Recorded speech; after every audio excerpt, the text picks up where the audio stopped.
ప్రార్థించుకుందాము. ప్రేమగల తండ్రి, కృపగల దేవ, కృపా సత్య సంపూర్ణుడా,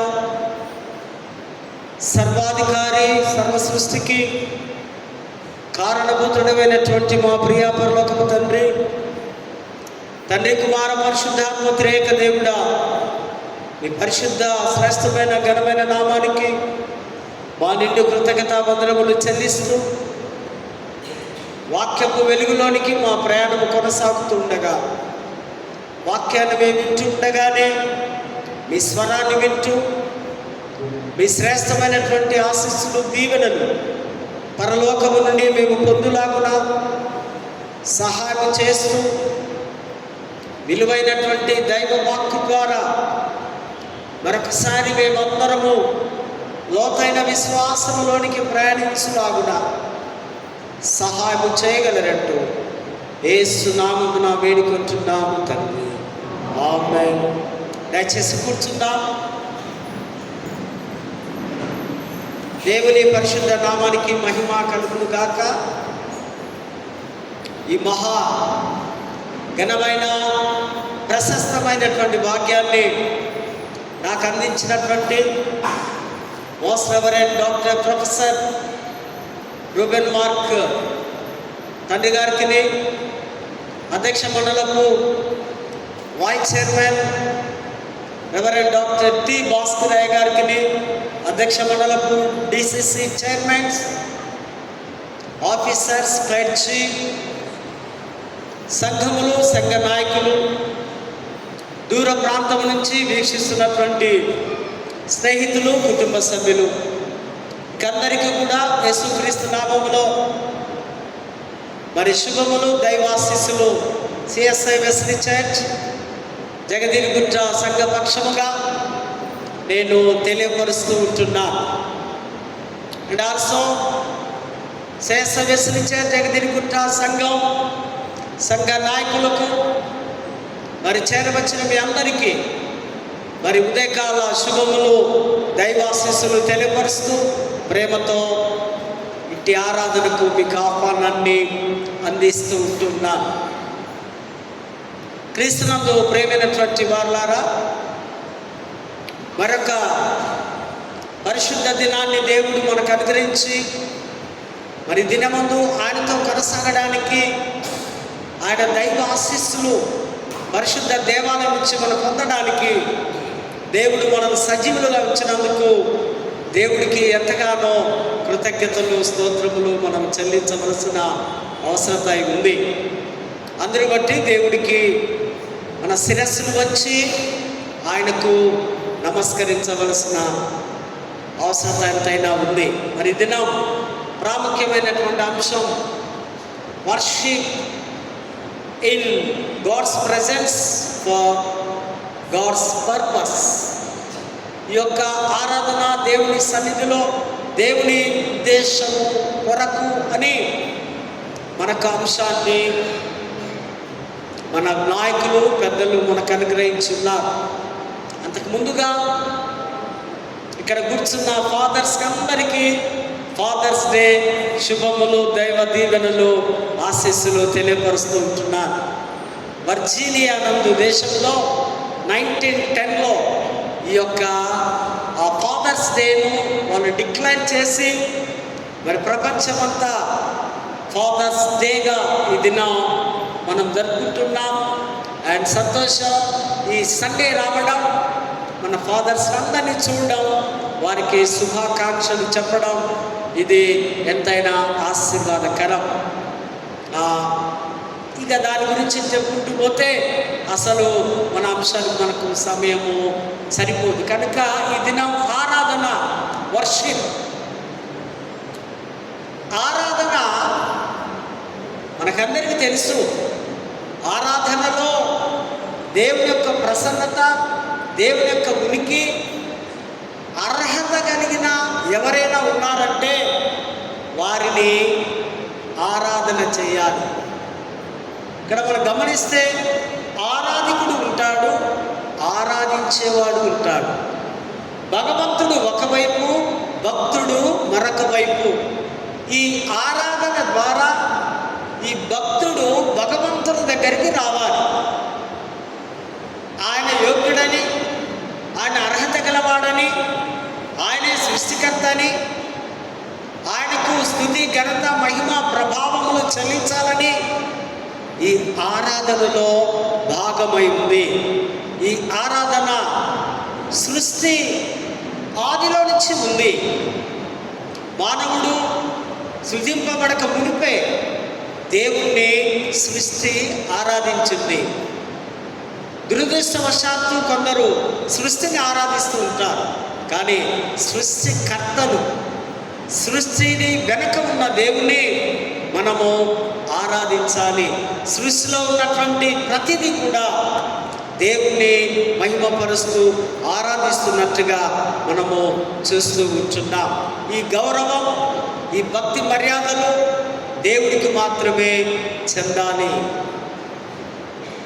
ఈ ఆరాధన గ్రీక్ భాషలో అన్నారు ప్రోస్కోనియో, లాట్రియో, 2 పదాలు వాడారు. ప్రోస్కోనియో మీన్స్ సాగిలపడడం, నమస్కరించడం, పూజించడం, గణపరచడం.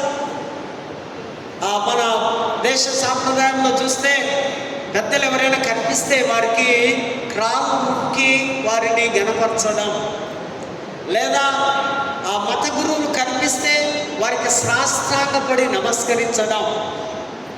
అంటే ఈ పూజా భావము ఇది అంతరంగంలో నుంచి, హృదయము ఉప్పొంగి పొర్లే స్థితిలో నుంచి రావాలి ఆరాధన.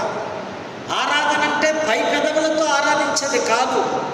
అందుకే అంటాడు, మీ యొక్క పెదవులు మాత్రమే నన్ను గణపరుస్తున్నాయి, కానీ మీ హృదయం దూరంగా ఉంది. అంటే ఫేక్ వర్షిప్ ఒకవైపు ఉంది, జెన్యూన్ వర్షిప్ మరొక వైపు మనం చూస్తూ ఉన్నాం.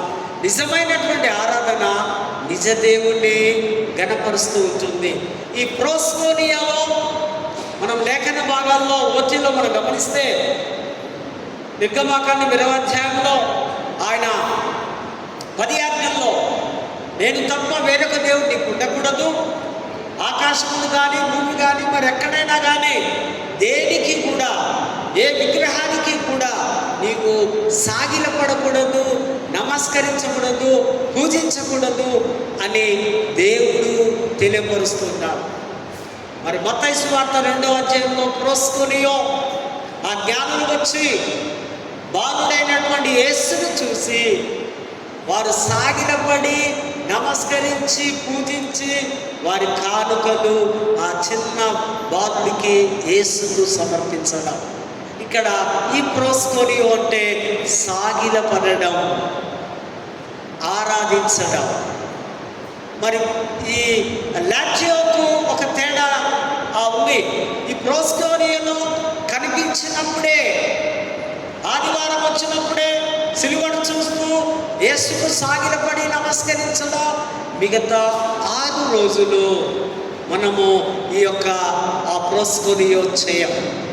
లాట్రియో అంటే అది కాదు. ఆదివారంతో పాటు మిగతా 6 రోజులు ప్రతినిత్యము ఆన్గోయింగ్ ప్రాసెస్లా హృదయాంతరంగంలో నిత్యము స్తుతింపబడడం, నిత్యము ఆరాధించడం. లేవగానే ప్రభువా ఇదిగో నీకు నేను ఆరాధనలు తెలియపరుస్తున్నాను, కారణం నీవు నన్ను బ్రతికించి ఉన్నావు, నా పని పాటల్లో నా వెంబడి ఉన్నావు, నా పిల్లలకు మంచి ఉద్యోగాలు ఇస్తున్నావు, మాకు మంచి ఆరోగ్యం ఇస్తున్నావు కనుక నిన్ను నేను ఆరాధిస్తున్నాను. ప్రతినిత్యము నీ హార్ట్ బీటింగ్ ఏ విధంగా గుండె కొట్టుకుంటూ ఉందో ప్రతిసారి దేవుణ్ణి ప్రతి క్షణము ఆరాధించేది ఈ యొక్క లాట్రియో అనేది మనము జ్ఞాపకము చేసుకోవలసిన అవసరత మనకు ఎంతైనా ఉంది. ఆరాధనలో దేవుని ఆరాధించి భక్తి శ్రద్ధలు చూపడమే. మనము ఈ లోకంలో రకరకాల ఆరాధనలు చూస్తాం. ఎన్ని ఆరాధనలు చూస్తున్నాం? విగ్రహారాధన, మనిషి ఆరాధన, డబ్బు ఆరాధన, లోకంలో కనిపించే గ్రహాలు, సూర్యుడు, చంద్రుడు, నీరు, భూమి ఈ ఆరాధన, ఇవన్నీ దేవుని నిజంగా ఎరగని వారు, యేసు ప్రభువును విశ్వసించని వారు, మరి అనేక విధాలైనటువంటి ఆరాధనలు మనము ఈ లోకంలో చూస్తూ ఉంటున్నాం. కానీ నిజమైనటువంటి ఆరాధన ఆత్మతో సత్యముతో దేవుణ్ణి ఆరాధించవడము అన్నది మనము చూస్తున్నాం. వేషధారణ లేకుండగా, వేషధారణ అంటే మన శరీరం ఎక్కడ ఉంటూ మనస్సు ఎక్కడ ఉండడం, ఏదేదో లోకానుసారమైన ముచ్చట్లు మాటలు మాట్లాడుకోవడం, ప్రభు వైపే కేంద్రీకరించి మన మనసు ఉంచక రకరకాలుగా ప్రయాణించడం దేవాలయాల్లో కొన్ని ప్రాంతాల్లో మనము చూస్తూ ఉంటున్నాం. ఆరాధనలో ఒక 3 భాగాలు ఉన్నాయి. నెంబర్ 1 ప్రార్థన, నెంబర్ 2 కృతజ్ఞత, నెంబర్ 3 ఆరాధన. ఆరాధనలో వచ్చిన నీవు నేను ప్రార్థన చేసుకుంటాం. ప్రభువా, విన్నపాలు చేయడం, దేవుడికి మొరపెట్టడం, మాకు ఇది దయచేయండి, మాకు అది దయచేయండి, మాకు ఇది కావాలి, మాకు అది కావాలి. దేవుణ్ణి అడుగుతూ ఉంటాం, దేవుని గోజాడుతూ ఉంటాం, దేవుడితో మాట్లాడుతూ ఉంటాం. ప్రార్థన. రెండవదిగా కృతజ్ఞత. దేవుడు విని మన పిల్లలకు మంచి భవిష్యత్తు, ఉద్యోగం కానివ్వండి, ఆరోగ్యం కానివ్వండి, సంపద కానివ్వండి, మరి దేవుడు ఎత్తైన శిఖరానికి ఎక్కించినప్పుడు దేవుడికి గ్రాటిట్యూడ్ పే చేయడం, దేవుడికి కృతజ్ఞతలు చెప్పడం. ప్రభువా, నీవు చేసిన మేలును నేను మర్చిపోకుండా ఇదిగో నీకు నేను కృతజ్ఞతలు తెలియపరుస్తున్నాను. నీకు నేను ఎప్పటికీ థాంక్స్ చెప్తూ ఉంటానని కృతజ్ఞతలు చెప్పడం. But worship is different. ఆరాధన వేరుగా ఉంది. ఆరాధన అంటే దేవుడు ఏమి చేసినా ఏమి చేయకపోయినా దేవుణ్ణి ఆరాధించడం. నీ పిల్లలకు ఉద్యోగం ఇవ్వకపోయినా, నీకు ఆరోగ్యం ఇవ్వకపోయినా, నీకు ఆయుష్ సరిగా ఇవ్వకపోయినా, ప్రభువా నీ చిత్తమే, యువర్స్ విల్ గో, నీకు నేను వేరుగా ఉండేమి చేయలేను అని దేవుని ప్రతినిత్యము గణపరచడమే నిజమైన ఆరాధన. ఆయన ఇచ్చిన దేవుడే, ఇవ్వకపోయినా దేవుడే, సమస్తము ఆయనే దేవుడని ఎప్పుడైతే నీ హృదయంలో నిశ్చయించుకుంటామో దానే నిజమైన ఆరాధన అని మనము చూస్తూ ఉంటున్నాం. కొన్నిసార్లు ఆరాధనలో కొన్ని సెలబ్రిటీస్ మనకు మధ్యలో టచ్ అవుతూ ఉంటారు.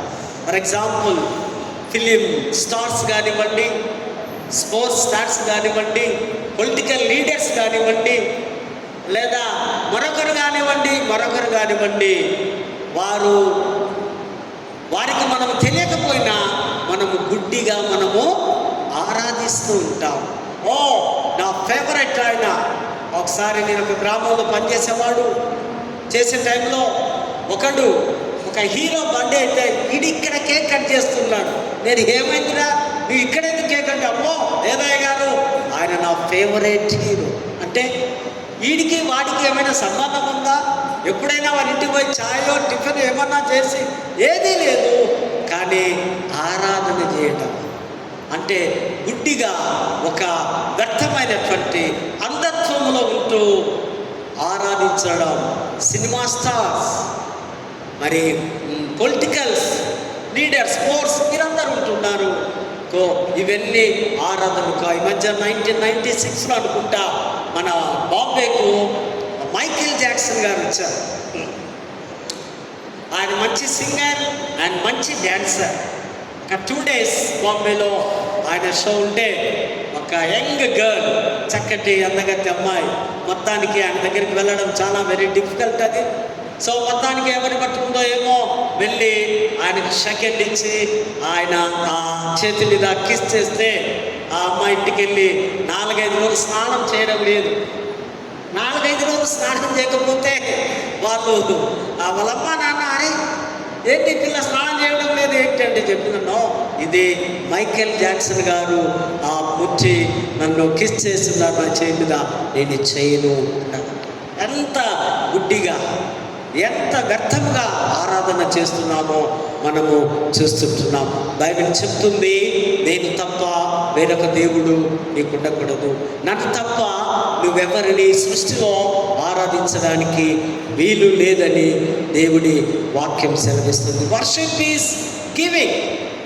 అబ్రహామును చూడండి, ఏకైక కుమారుడు ఇస్సాకు చాలా సంవత్సరాలకి ఇస్తే దేవుడు అడుగుతున్నాడు అబ్రహామును, నీవు ప్రేమించు ఇస్సాకును నాకు ఇస్తావా అన్నప్పుడు వెంటనే ఆయన ఇవ్వడానికి సిద్ధపడ్డాడు. అబ్రహాము సాగిలపడి అక్కడే మురుక్కి నమస్కరించి ఆయన సిద్ధమవుతున్నాడు దేవుడికి ఇవ్వడానికి. ఆయన ఆ యొక్క ప్రాంతం నుంచి వెళ్తున్నాడు. Worship means giving. ఏది ఉందో అది మనం దేవుడికి ఇచ్చేయాలని దేవుడి వాక్యం సెలవిస్తుంది. వర్షిప్ హీబ్రూ భాషలో అన్నారు అవోదు. ఇది సేవ యొక్క అర్థాన్ని సూచిస్తుంది. సేవ కొరకు ఏదైనా ఇవ్వాలి, సేవ కొరకు మీ పిల్లలను ఇవ్వాలి, సేవ కొరకు మీ యొక్క తలాంతులను ఇవ్వాలి, సేవ కొరకు మీ సంపదలను ఇవ్వాలి. దీన్ని హీబ్రూలో అన్నారు అవాదు. అవాదు అంటే ఇచ్చుట, అది దేవుడి కొరకు. మరొక మాటను కూడా వాడారు షీరా. షీరా అంటే పాటలు, సంగీతము, కచేరీ, గానము, వాయువాద్యాలతో ఆరాధించడం. ప్రైజ్ అండ్ వర్షిప్ ఈ కాలంలో మనం చూస్తున్నాం కదా, పెద్ద పెద్ద చర్చెస్లో 75% ఈ యొక్క ప్రైజింగ్ వర్షిప్, 25% మాత్రమే ఆర్డర్ ఆఫ్ సర్వీస్ అండ్ మెసేజ్ను మనము చేస్తూ ఉంటున్నాం. పాటల ద్వారా, స్తుతుల ద్వారా, ఈ పాటలు మనకు తెలుసు, ఈ కచేరీ అవన్నీ బాగా చేస్తూ ఉంటారు. తర్వాత మరొక మాట టెఫిల్లా. టెఫిల్లా అంటే యూదా మతములో భక్తితో శ్రద్ధతో కూడిన ఆరాధన. యూదా మతములో ఉన్నవారు యెహోవా దేవుణ్ణి చాలా భక్తిగా ఆరాధించేవారు. దాన్ని టెఫిల్లో అని పిలిచారు. తర్వాత కుర్బో అంటే బలి. మతానుసారమైనటువంటి ఆ బలులు అర్పించేవారు ఆరాధనలు. పాప పరిహార్థ బలి. ఆ దినాల్లో పాత నిబంధన కాలంలో ఆరాధన అయిపోయిన తర్వాత అక్కడ సపరేట్గా బలి, పాప పరిహార్థ బలి ఒక ప్లేస్ ఉండేది. అక్కడ యాజకుడు అక్కడ వెళ్ళి వారి నిమిత్తము క్రొవ్విన మేకలను, దూడలను వధించి ఆ రక్తాన్ని తీసుకొని ప్రోక్షించి పరిశుద్ధ స్థలంలోకి వెళ్ళి వారి పక్షముగా ఆయన వారి పాపాలను క్షమించేవారు. ఇదొక బలి ఆరాధనలో ముఖ్యమైనదిగా ఉంది. ముఖ్య ఆచారాలు యూదా మతానుసారంలో మనము చూస్తూ ఉంటున్నాం. ఆరాధనలో భాగాలు. ఇదంతా ఇంట్రడక్షన్ ఇది చాలా పెద్దగా ఉంటుంది. ఇది వర్షిప్ అన్నది message it's very long. So 40 minutesలో నేను ముగిస్తాను. ఆరాధన అండ్ గౌరవం, అడోరేషన్ అండ్ రెఫరెన్స్. ఆరాధన గౌరవ భావంతో, భక్తి శ్రద్ధలతో, మర్యాదతో ఆరాధన చేయాలి. ఇష్టం వచ్చినట్టుగా నేను కాళ్ళు ఊపుకుంటా, చేతులు ఇట్లా అనుకుంటా, లేదా మరొకటి నిద్ర వస్తుంది అనుకుంటూ చేస్తే ఆరాధన చెల్లదు. నీ ఆరాధనకు ఆయన యాక్సెప్ట్ చేయడు. ఆరాధన అనేది భక్తిపరముగా, గౌరవముగా, ఆరాధనలో పవిత్రత, నీకు పరిశుద్ధత ఉండాలి. నీవు పరిశుద్ధంగా రాత్రి ప్రార్థనలతో గడిపి తెల్లవారి వచ్చి ఆరాధనలో కూర్చోవాలి. నైట్ నీ చెత్త కార్యక్రమములు లేదా పాపపు పనులు చేసి వచ్చి తెల్లవారి ఈ యొక్క పరిశుద్ధ దేవాలయంలో ఆరాధనలో నేను దేవుణ్ణి ఆరాధిస్తున్నానండి అంటే మాత్రం నీవు శాపగ్రస్తుడు అవుతావని వాక్యము తెలియపరుస్తూ ఉంది. అండ్ త్యాగపూరిత శరణాగతి, సాక్రిఫైస్ అండ్ సరెండర్. సాక్రిఫైస్ ఆరాధనలో దేవునికి త్యాగం చేయడం, మన జీవితాలను త్యాగం చేయడం, మనకున్న సమస్తము త్యాగం చేస్తూ ఆయనకు మనము లొంగిపోవడం, ఆయన స్వాధీనంలోనికి వెళ్ళడం. ప్రభువా ఇదిగో నేనున్నాను, యూస్ మీ, నన్ను వాడుకో, నేను ఏ విధంగా నీకు తోడ్పడతానో నేను సరెండర్ అవుతున్నా, నీ చేతిలోనికి వస్తున్నానని ఆరాధనలో నీవు ఆ మాట చెప్పవలసిన అవసరం ఉంది. హృదయము, మనస్సు, ఆత్మ, బలము నిరీక్షణ ఇవన్నీ కలిగి దేవుణ్ణి స్తుతించాలని దేవుడి వాక్యం సెలవిస్తుంది. అండ్ సమర్పణ, విధేయత, సబ్మిషన్ అండ్ ఒబీడియన్స్. ఆరాధన అనగానే కమిషన్స్ కదా, ఆజ్ఞలు, సబ్మిషన్, అవన్నీ కూడా ఆరాధనలో ఆయనకి ఏమేమి కావాలో, ఆయన ఆజ్ఞలేంటో, ఆ విలువలేంటో అవన్నీ మనం గుర్తెరిగి ప్రభువుకి ఇవ్వాలని వాక్యము సెలవిస్తుంది. ఆరాధన యొక్క జీవన శైలి, లైఫ్ స్టైల్ ఆఫ్ వర్షిప్. ఆరాధన ఏ విధంగా అంటే పాటలు పాడి మనం ఊగిపోవడం కాదు. నీ లైఫ్ స్టైల్, నీ జీవిత విధానం ఎలాగుంది, విశ్వాసం యొక్క ఆలోచనలు, వారి యొక్క తలంపులు, వారి చర్యలు, వారి క్రియలు, వారి అలవాట్లు, వారి మనస్సు, వారి యొక్క భావాలు, చర్యలు, ఇవన్నీ ఆయనను మహిమపరిచే విధంగా ఉండాలి.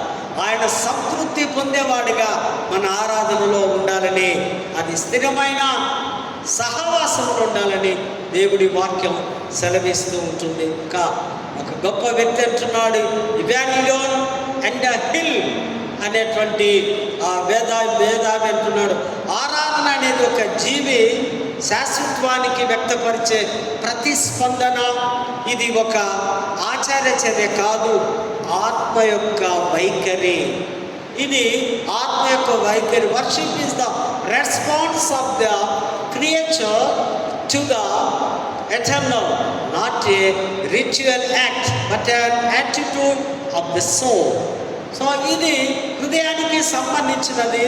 హృదయాంతరంగంలో దేవుణ్ణి మహిమపరిచే ఈ యొక్క ప్రతిస్పందన, ఈ స్పందనాన్ని భక్తుడు రాస్తూ ఉంటున్నాడు. లేఖన భాగాల్లో మనం గమనిస్తే మనకంతా బాగా తెలుసు, బైబిల్ అంతా, ఓల్డ్ టెస్టమెంట్ అంతా ఇజ్రాయెల్ చరిత్ర. ఇది చాలా పెద్ద చరిత్ర.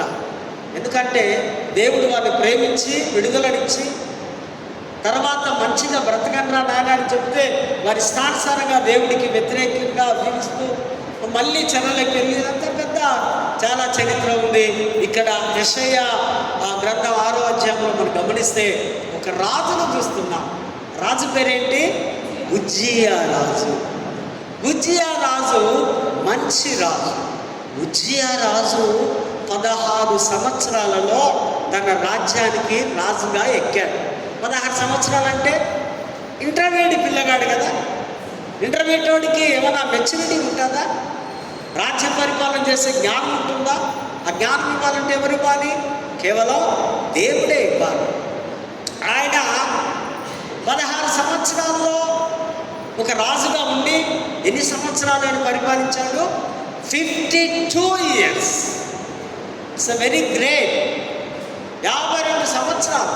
మన దేశంలో మన నాయకులు ఎన్ని సంవత్సరాలు ఉంటే వాళ్ళ పీరియడ్ 5 సంవత్సరాలు. వాడు గెట్టోడైతే మళ్ళీ వస్తాడు, లేకపోతే వాడు బిస్తర కట్టుకొని వెళ్ళిపోతాడు. కానీ ఈ రాజు 52 సంవత్సరాలు.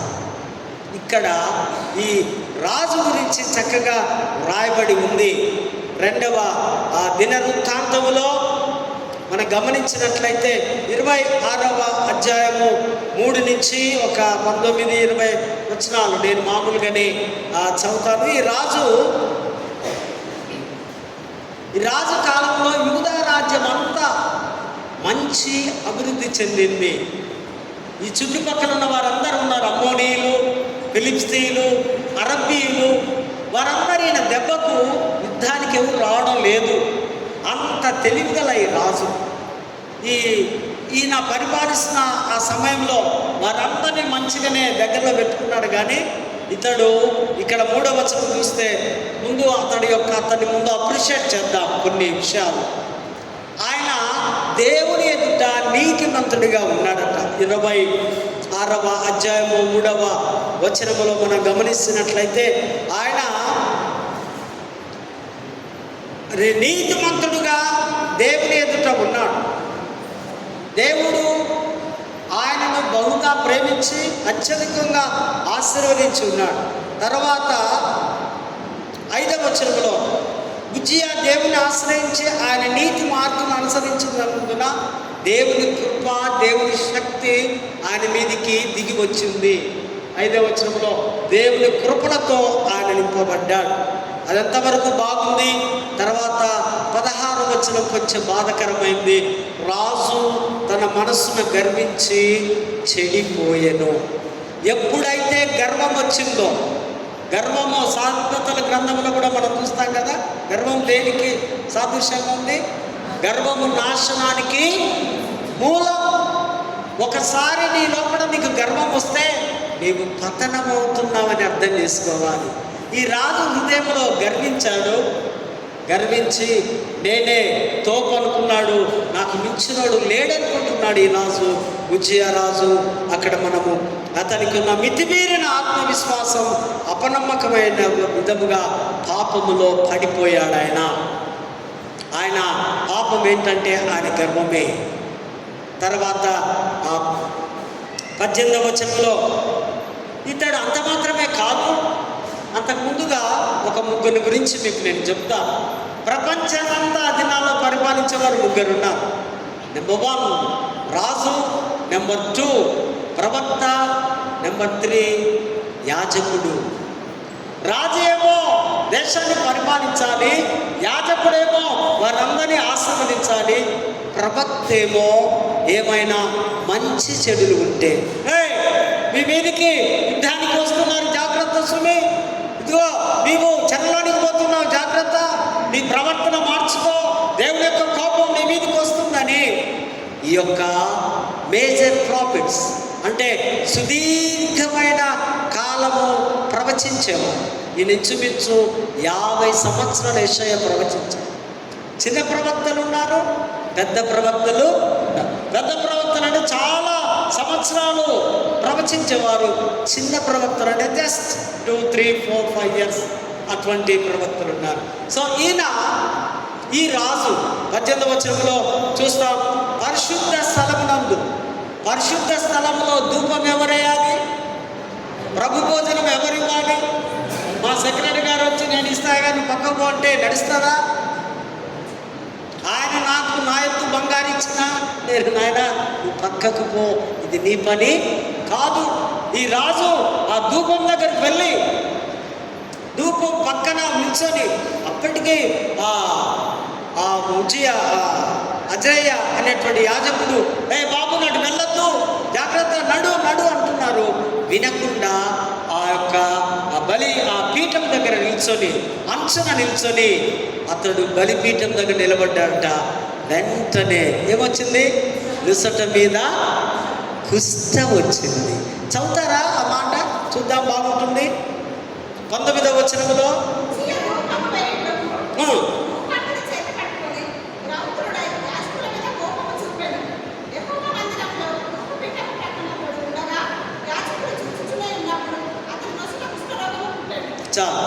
యాజకుడు చూస్తూ ఉండగానే ఏ పుట్టింది? కుష్ఠరోగము నుసట మీద పుట్టింది. వెంటనే యాజకులు, రాజా నీవు మందిరములో ఉండడానికి వీలు, కారణం పాపము చేసిన వారికి రోగం వస్తుంది. నీవు యెహోవా దేవునికి విరుద్ధంగా ఉన్నావు, నీకు ఆ కుష్ఠరోగం వచ్చింది కనుక నీవు ఈ మందిరములో ఉండడానికి వీలు లేదని బయటికి వెళ్ళగొట్టారు. తర్వాత ఆయన ఎప్పుడు కూడా దేవాలయంలోకి నో ఎంట్రీ, ఆయనకు ఎంట్రన్స్ లేదు. చనిపోయేంత వరకు ఒక గదిలో ఒక మూలను కూర్చొని ఆ రాజు చనిపోయాడట. దీనికంతా కారణం గర్వం. దీనికంతా కారణం యాజకుడి డ్యూటీ నేను చేస్తాను, యాజకుడి ఆశీర్వాదం నేనే ఇస్తా, ఆయనే కాదు నేను కూడా నేనే రాజుని గర్వించాను. ఆయన మృతి పొందిన కాలంలో అప్పుడు దేవుడి యొక్క సింహాసనము, ఆ సింహాసనం మీద యెహోవా దేవుడు కూర్చొని ఉన్నట్లుగా యెషయా దర్శనము చూస్తున్నాడు. యెషయా దర్శనము అక్కడ మనము గమనిస్తూ ఉన్నాం. ప్రభు ఆసనుడే ఉండగా నేను సూచితిని. ఆయన చనిపోయిన తర్వాత ఈ పరిస్థితులు ఏమీ బాగలేవు. మనసు బాగలేక ఈ యెషయా రాజవంశంలో నుంచి వచ్చిన వాడు, మంచి గుణవంతుడు, ఆయన దేవాలయంలోకి వెళ్ళి దేవుని ఆరాధించడానికి వెళితే అక్కడ చూస్తూ ఉన్నారు ఆయన యెహోవా ఆసీనుడైనట్టుగా దర్శనములో ఆయనను చూస్తుంటున్నాడు. ఆయన పైన సెరాపులు ఉన్నారట. వీరు దహన బలి, దహనం అనే అర్థం. దహన బలులు అర్పించడానికి అక్కడ సెరాపులు ఉన్నారు. వారు పాప పరిహార్థ బలి, వారికి ఆ డ్యూటీ వారికి ఉంది.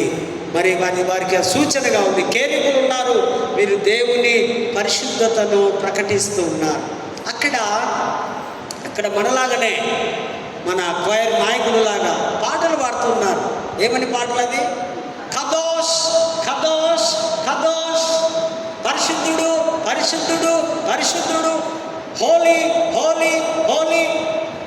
ప్రతి నిత్యము ప్రతి గానములు ఆ గానాలు చేయడం. కవాలి ఎప్పుడైనా చూస్తున్నారు కదా, ఒకప్పుడు ఉంటుండే. అటు ఒక సైడ్ ఇటు కూర్చొని పాట పాడితే మరొకరు ఇటు కూర్చొని ఆ సౌండ్ చేస్తే చాలా సరదాగా ఉంటుంది. ఆ విధంగా ఇది ప్రతి గానములు చేస్తూ దేవుణ్ణి మహిమపరుస్తూ ఉంటున్నారు. ఈ జీవులను మనం యెహెజ్కేలు గ్రంథములో, ప్రకటన గ్రంథములు కూడా చూస్తాం. ఈ కేరుబులు, సెరాబులు అంటే బలమైన జీవులు, అంటే వీరు దేవదూతలు. మరి కేరుబులు అంటే సాత్వికత కలిగిన జీవులు. వీరు ఇరువురు కలిసి దేవుణ్ణి ఆరాధిస్తూ మహిమపరుస్తూ ఉంటున్నారు.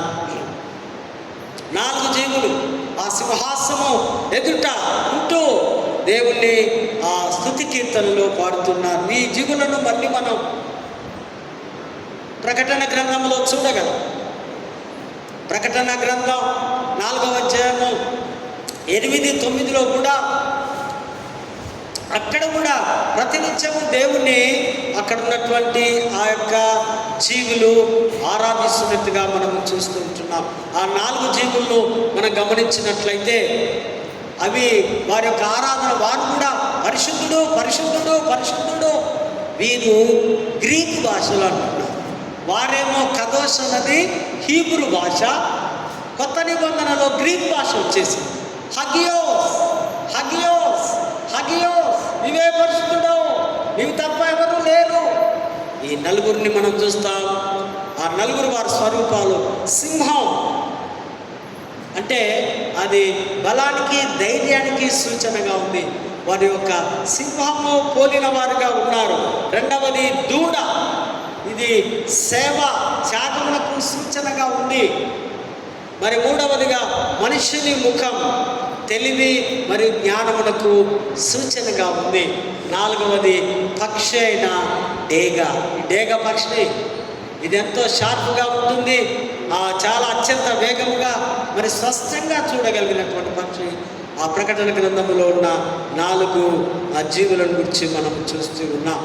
మరి 100 కీర్తన మనం చూస్తే సంతోషకరమైన ప్రజల సమావేశం, gathering of the joyful people. ఉత్సాహంగాని చేయొచ్చు దేవాలయంలోనికి ప్రవేశం. మనము వస్తూ ఉండగానే, ఆరాధనలోనికి దైవ సన్నిధానంలో నడుస్తూ ఉండగానే ఆనందముతో సంతోషముతో నవ్వుకుంటూ రావాలి. ఉత్సాహగానము చేయొచ్చు. ఆయన సన్నిధికి రండి. వ్యక్తిగతంగా కానీ, సహవాసంగా కానీ, సంఘంగా కానీ కీర్తనలు పాడుచు కృతజ్ఞతలు చెల్లించుతూ నీవు మందిరములో ప్రవేశించాలి అని కీర్తనకారుడు రాస్తూ ఉన్నాడు. ఆయన మన కాపరేని, ఆయన మేపు గొర్రెలము మనమని, ఆయనే మన పోషకుడని మనము ఆయనను ఆరాధించి గణపరచాలి. శాశ్వత కాలం నుండి ఆయన ప్రేమ, ఆయన నమ్మకత్వం, ఆయన యొక్క గుర్తింపు ఆయన మనలను దేవునితో నడుస్తుంది, కలుపుతూ ఉందని దేవుడి వాక్యము మనము చూస్తూ ఉంటున్నాం. పత్రికల పాఠములో మనం గమనించినట్లయితే అపోస్తల కార్యం 2వ అధ్యాయము 42-47లో అత్యంత నింపబడిన సహవాసం, స్పిరిట్ ఫిల్డ్ విత్ ఫెలోషిప్. ఇక్కడ వర్షిప్ ఈజ్ ఫెలోషిప్. కొయినోనియో అన్నారు గ్రీకులో, అంటే సహవాసం. ఆరాధనలో సహవాసం. నీ ముఖం అటు నా ముఖం ఇటు తిప్పుకోవడానికి లేదు. ఈ సహవాసములో, ఈ దైవ ప్రేమలో, ఈ కుటుంబంలో మనమంతా ఆరాధికులము. ఆయనే మన ఆరాధకుడు, ఆయనే మన దేవుడని మనము సంతోషగానముతో మనం ఇక్కడ కూడి ఉండాలి. పరిశుద్ధాత్మతో, ఫిల్డ్ విత్ హోలీ స్పిరిట్తో ఆరాధన చెయ్యాలని పౌలు గారు రాసిన మాటలు చూస్తుంటున్నాను. నంబర్ 1, సంఘం యొక్క జననం, ద బర్త్ ఆఫ్ చర్చ్. ఎక్లేషియో అన్నా, ఎక్లేషియో అంటే సంఘం, చర్చ్. చర్చి పుట్టిన దినం ఎప్పుడట? ఈస్టర్ తర్వాత 7 వారాలు, 7 × 7 49 + 1 50. పెంతెకోస్తు పెంట అంటే 50. పెంతెకోస్తు దినమున సంఘము పుట్టి ఉంది. దాన్ని మనము ఆ వారాలను గ్రీకు భాషలో అంటున్నాం షవావోత్. షవావోత్ అంటే వారములు, వారముల పండుగ. చాలా పండుగలు ఉన్నాయి మన ఇజ్రాయెల్ ప్రజలకు. సో ఈ పెంతెకోస్తు నాడు సంఘము పుట్టినట్టుగా మనము చూస్తుంటున్నాం. సహవాసము మరియు సంఘం, ఫెలోషిప్ అండ్ కమ్యూనిటీ. ఆది సంఘం వారు ఆరాధనలో బోధ, అపోస్తుల యొక్క బోధ, ఆ భక్తి, ఆ శ్రద్ధ, ఆ ఐక్యత, ఆ యూనిటీ, ఆ యూనిక్, వారంతా ఒకే మనస్సు. నీ మనసు వేరు, నా మనసు వేరు, ఆయన మనసు వేరు కాదు. ఇక్కడ సంఘం అనగా ఏక మనస్సు. ఏక మనస్సుతో వారి కూడి దేవుణ్ణి ఆరాధిస్తూ ఉంటున్నారు. వారందరూ ఒకే చోట కూడుకొని ప్రతిరోజు రొట్టె తీర్చే కార్యక్రమంలో, ప్రభు శరీరంలో జ్ఞాపకం చేసుకునే కార్యక్రమం. ప్రభు అంటున్నాడు, డూ దిస్ రిమెంబర్ మీ. నన్ను జ్ఞాపకము చేయడానికి ఇది మీరు చెయ్యండి. ఇది నా శరీరము, ఇది నా రక్తము. ఆ దినాల్లో ప్రతి సాయంకాల సమయంలో ఆది సంఘంలో ఇంటింటా వెళ్ళి రొట్టె విరిచే కార్యక్రమం ఉంది. ఇది ఐక్యతకు, ఆరాధనకు సూచనగా ఉందని మీకు నేను జ్ఞాపకము చేసుకుంటూ ఉన్నాను. అండ్ ఆల్సో వారికి కలిగిన వనరులు, అసెట్స్, ఇంకా వారి యొక్క ఆస్తులు లేదా సంపదలు ఒకరికొకరు పంచుకోవడం. బాబు నీకు ఇది లేదా, తీసుకో. నీకు ఇది కావాలా, ఇది ఉంచుకో. నీకు ఇంట్లో మీకు రేషన్ అని ఇదిగో తీసుకో. ఒకరికొకరు ఇచ్చుకునేవారు, ఒకరికొకరు పుచ్చుకునేవారు. ఐక్యత కలిగి ఉండాలి. తర్వాత ఆరాధన మరియు ప్రార్థన, వర్షిప్ అండ్ ప్రేయర్. ఆరాధనలో ప్రార్థన ఉంది. దేవుని ప్రజల జీవితాలకు ఆరాధన కేంద్ర బిందువు, ప్రధానమైనది. ఆరాధన లేని కుటుంబం, ఆరాధన లేని సంఘం, ఆరాధన లేని క్రైస్తవ్యం అది వ్యర్థమైనది అని దేవుని వాక్యము సెలవిస్తూ ఉంటుంది. కనుక ఆ దైవిక కృత్రిమల క్రైస్తవులు ఆధ్యాత్మిక పాటలతో దేవుణ్ణి, సరికొత్త పాటలతో ఆరాధించాలి. దేవాలయంలో స్తుతి పాటలంటూ రకరకాలైనటువంటి పాటలతో దేవుణ్ణి మనము మహిమ పరుస్తూ ఉంటున్నాం. తర్వాత మనము ఇది ఆత్మతో సత్యంతో ఆరాధన. యోహాను సువార్త 4:23లో సమరయస్త్రీతో ప్రభు మీటింగ్ జరిగింది. ఆమెకు అర్థం కాని ఆరాధన అంటే.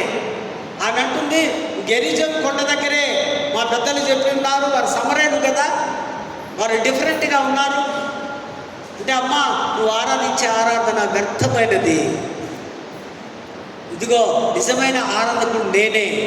నన్ను ఆరాధించేవారు ఆత్మతో సత్యముతో ఆరాధించాలి. ఆత్మ అనేది దేవుని సమీపించేవారు యథార్థమైన మనస్సు, పరిశుద్ధాత్మ ఆదేశించిన విధముగా ఆత్మీయ జీవితాన్ని జీవించేవారు. ఆత్మ అంటే దేవుడు ఏది చెబితే దాని ప్రకారం నడుచుకునేవారు. ఆత్మతో అనగా ఇక్కడ మనం చూస్తున్నాం సత్యముతో అంటే దీని గ్రీకు భాషలో అన్నారు అనితయ్య. అలీతయ్య అంటే అసత్యానికి చోటు లేనిది సత్యము. అంటే మరొకటి లేదు. 1+1 2. ఈ మాట అమెరికా పోయినా 1+1 అంతా అంటే వాడు చెప్తాడు 2 అంటే. 3 అన్నాడు, 4 అన్నాడు. ఇది సత్యం. ఈ సత్యము అతీతయ్య ఇది దైవ లక్షణం క్రీస్తులోనే ఉంది. అందుకే అన్నాడా యోహాను సువార్త 14వ అధ్యాయంలో, నేనే మార్గము, నేనే సత్యము, ఐఎమ్ ద ట్రూత్. నేను truth is Jesus, Jesus is truth. ఆయనే సత్యమని చెప్తున్నాడు. క్రీస్తులో అది ఉద్భవించింది, పరిశుద్ధాత్మలో అంతర్గతమైనది సత్యం. దీని మీదనే సువార్త కేంద్రీకృతమైనది. మహాత్మా గాంధీ గారు కూడా సత్యాన్ని ఆయన ఎందుకు ఇష్టపడ్డారు? ఆయన ఈ యొక్క ప్యాసేజ్ని చదివాడు. ఆయన యేసు ప్రభు ఎస్ జీసస్ ఈజ్ ట్రూత్ అని ఆయన ఒప్పుకొని సత్యాన్ని గురించి సత్యమే జయవతి అనుకుంటూ ఆయన ప్రసంగాల్లో అనేక సందర్భాల్లో వారు మాట్లాడినట్టుగా చరిత్రలో చూస్తుంటున్నాం. క్రీస్తుతో సహజీవనం గడపాలంటే మనం సత్యాన్ని పలకాలి. అబద్ధము చెప్పడానికి వీలు. అబద్ధానికి జనకుడు ఎవరు? సైతాను. మీరు చావనే చావరు, ఇది తింటే మీరేమవుతారు? దేవదూతల వలె. అక్కడ పుట్టింది అసత్యం. వెంటనే మనము లొంగిపోతూ ఉంటాం. వెంటనే మనము లోకంలో అనే వారి మాటలకు మనము పడిపోతూ ఉంటాం కదా. చాలామంది మోసపోయిన పరిస్థితిలో ఇక్కడ కూర్చున్న వారంలో మనల్ని అనేకులు మోసం చేసి ఉంటారు. నన్ను కూడా ఒక వ్యక్తి మోసమే చేసి, అందరం మోసపోవలసిందే. అలాంటి మాటలు శోధకుడు మనకు కలిగిస్తూ ఉంటాడు. అసత్యం పలికేవాడు దేవునికి వ్యతిరేకి, అతడు అబద్ధికుడైన సైతాను సమాజానికి చెందినవాడు. క్రీస్తు బిడ్డలు అసత్యాలు చెప్పకూడదు. సువార్తల పాఠంలో చూస్తే వర్షిప్ ఈస్ లవ్. సింపుల్. ఆరాధన అంటే ఏంటి? ప్రేమ, అగాపే. ఒక శాస్త్రికి వచ్చి అడుగుతూ ఉన్నాడు, ఏది నిజమైనటువంటి ప్రేమ, ఏది నిజమైనటువంటి ఆజ్ఞ, ఏది నిజమైనటువంటి లోకంలో ఉండాలి అన్నప్పుడు యేసు ప్రభు వారు చెప్తున్న ప్రతి యూదుడు వాళ్ళకొక క్షమ ఉంటుంది. క్షమ అంటే ద్వితీయోపదేశకాండ 6వ అధ్యాయము 4వ వచనంలో, నీ పూర్ణ హృదయంతో, నీ పూర్ణ మనసుతో, నీ పూర్ణ బలముతో, నీ పూర్ణ ఆత్మతో నీ దేవుడైన యెహోవాను ప్రేమించవలెను, ఆరాధించవలెను. అదేవిధంగా నిన్ను వలె నీ పొరుగు వారిని ప్రేమించదు. పొరుగు వారిని ప్రేమించడమే లవ్. దాన్ని అగాపే అన్నా. మన ఇంటి వారిని ప్రేమించడం కాదు, మనకు తెలిసిన వారిని ప్రేమించడం కాదు, మనకు తెలిసిన వారికి సహాయం చేయడం కాదు. అపరిచితుడికి, తెలియని వాడికి మనకు కలిగి ఉన్నది, వాడికి ఏది నీడ్ ఉందో అది మనము వారికి ఇవ్వడమే నిజమైనటువంటి ప్రేమ అని యేసు ప్రభు చెప్తున్నాడు. దేవుని నువ్వు మొదటిగా ప్రేమించు. యేసు చెప్తున్నాడు, దేవుని పట్ల ప్రేమను, మరి పొరుగు వారి పట్ల ప్రేమను ప్రేమించడమే ఇది నిజమైనటువంటి నైతిక విలువలతో కూడినటువంటి ఆజ్ఞ అని, ఇదే ప్రార్థన విధానం అని ప్రభు ఆ శాస్త్రంతో చెప్పినటువంటి మాటలను ఇక్కడ మనం చూస్తుంటున్నాం. ఆరాధన ప్రేమ ద్వారా దైవనైతిక జీవితం ఈ లోకంలోనికి ప్రవహిస్తుందని దేవుడి వాక్యం సెలవిస్తుంది. నిజానికి ఆరాధన దేవుని పట్ల నిస్వార్థ భక్తి, మరి ఇతరులకు కరుణతో కూడిన సేవ, వీటికంటే మించినది మరొకటి లేదని ప్రభు, వీటికంటే ముఖ్యమైన ఆజ్ఞ మరొకటి లేదు అని ఆయనతో చెప్తున్నటువంటి మాటను మనం చూస్తున్నాం. Let me close. ఆరాధన అంటే దేవుణ్ణి కలుసుకోవడం. మనమందరం ఆరాధించడానికి వచ్చినామంటే ఆయన్ని చూస్తున్నాం, ఆయన కలుసుకుంటున్నాం, ఆయన ఎదుట మనము సాగిల పడుతున్నాం.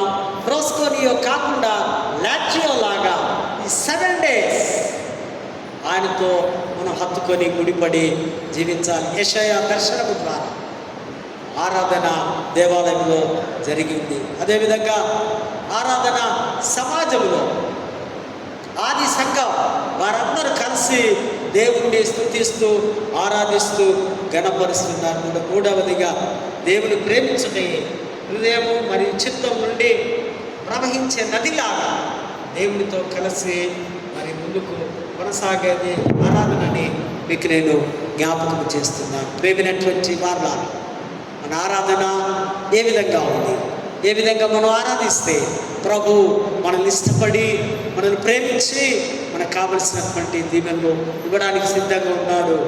హృదయం నిండా, మనస్సు నిండా, హృదయం పొంగిపోయే విధంగా, పాలు ఏ విధంగా పొర్లి ఆ స్టవ్ మీద పడుతున్నాయో మన హృదయము మన మనస్సులో నుంచి ఆరాధన భావాలు, ఆరాధన బీజాలు, ఆరాధన విత్తనాలు ప్రభు కొరకు మనం సిద్ధపరచాలి.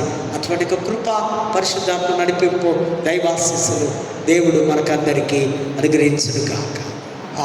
దయగల ప్రభువా, ప్రేమగల తండ్రి, నీ పరిశుద్ధ నామానికి వందనాలు చెల్లిస్తున్నాం. ఉత్తబడిన వాక్యం మా హృదయంలో భద్రపరచండి. మాకు కావలసినటువంటి అవసరత అక్కలు తీరుస్తుంది. మా ప్రియ బిడ్డలను పేరు పేరున వారి కుటుంబాలను ఆశీర్వదించగలరు. క్రీస్తు నామమున వేడుకుంటున్నాము తండ్రి.